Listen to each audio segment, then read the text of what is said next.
masasabi kung kailan talaga. Pero sa tingin ko po, malapit na po siguro dahil nagpag-submit na nga po ng mga counter affidavits yung mga respondents. At syempre po yung Office of the Ombudsman, alam na po nila na hinihintay na po yan ng taong bayan. So they're exerting best and earnest efforts to expedite the resolution. Ang bawang taong involved sa first PDAF case? 38 or 39, including 8 lawmakers, 3 senators, and 5 former congressmen.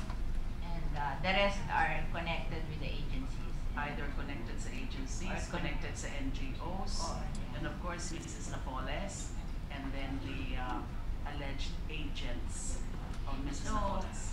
Doon po sa 38 na yon, na imbestigahan na ba po sila lahat o meron pa rin hindi na imbestigahan sa 38? Since sinama sila sa complaint o sa charges ng NBI, inimbestigahan po sila. And ngayon, hindi ba ho yun mapa-file kung hindi sila nakasagot?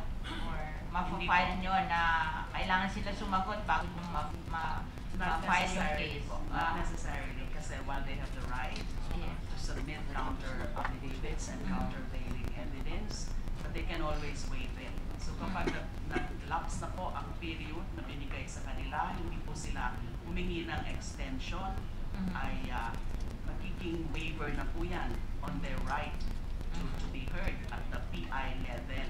So with or without yung kanilang counter affidavit, pwede na po mag-resolve.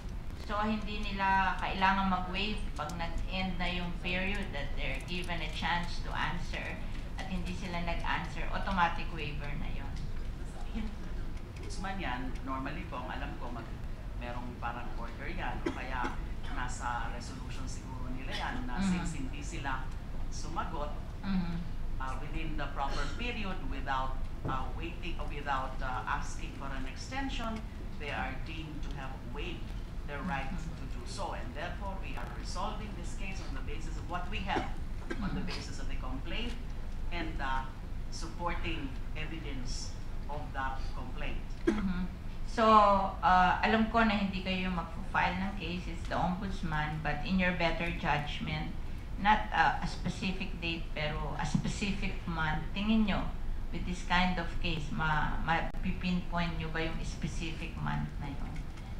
Mahirap na po pero sana po, sana this month, next month, or sana ho, hindi na umabot ng May year.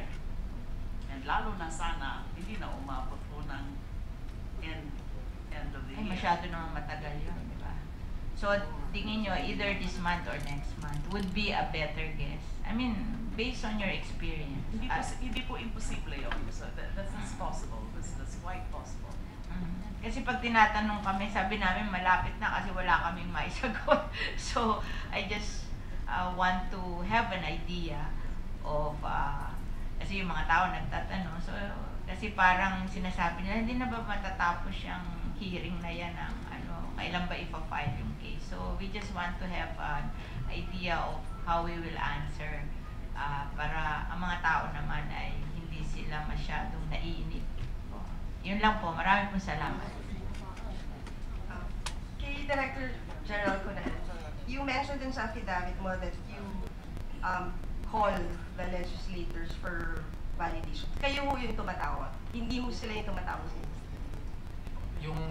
Yung misaw na pinanggit ko dyan, ako mismo. Kasi ang personal protocol ko sa buhay, pag nakakataas na posisyon sa akin, ako mismo ang pick up ng phone at ako mismo tumatawag. Dahil nakakayanan po kung sa kabilang linya, yun ang tao mismo ang sumasagot. So ako po yung tumawag.